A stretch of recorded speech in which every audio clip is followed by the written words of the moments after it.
मैं विनय पाठक आप लोगों का अपनी नई रचना में स्वागत करता हूँ।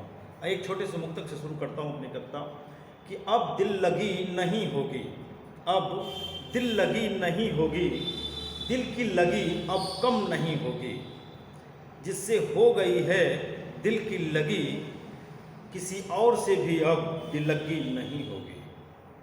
आइए, जो कविता मैंने लिखी है, कविता का उन्माद है अमर गीत। कविता का उन्माद अमर गीत है। जो कविता मैंने स्वयं लिखने का प्रयास किया है, प्रेम की बड़ी ऊंची प्रकाष्ठा को मैंने छूने का प्रयास किया। प्रेम वासना से परे है और जो लोग वासना को प्रेम में मिला करके जीते हैं, उन लोगों से ये परे मेरी कविता है। आइए सुनते हैं जो कविता मैंने प्रेम पे लिखी है कि जिस पे लिखता हूँ कविता, जिस पे लिखता हूँ कविता, वो गीत तुम ही हो। हर मासों से पवित्र मास वो मधुमास तुम ही हो। मन के मंदिर में जो मूर्ति संवारी है हमने, मन के मंदिर में जो मूर्ति संवारी है हमने, करता हूँ रोज पुष्प अर्पित, वो आराध्य तुम ही हो, वो आराध्य तुम ही हो। जिस पे लिखता हूँ कविता वो गीत तुम ही हो, जिस पे लिखता हूँ कविता वो गीत तुम ही हो।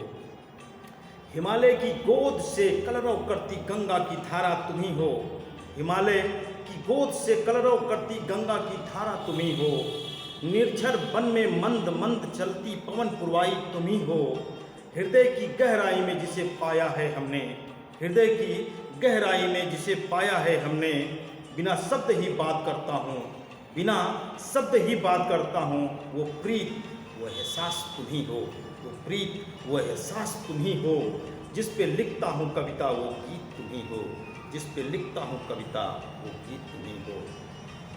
इंद्रधनुष से निकली सप्तरंग वो प्रकाश पुंज तुम ही हो। इंद्रधनुष से निकली सप्तरंग वो प्रकाश पुंज तुम ही हो। समुद्र मंथन से निकली अमृत कलश तुम ही हो।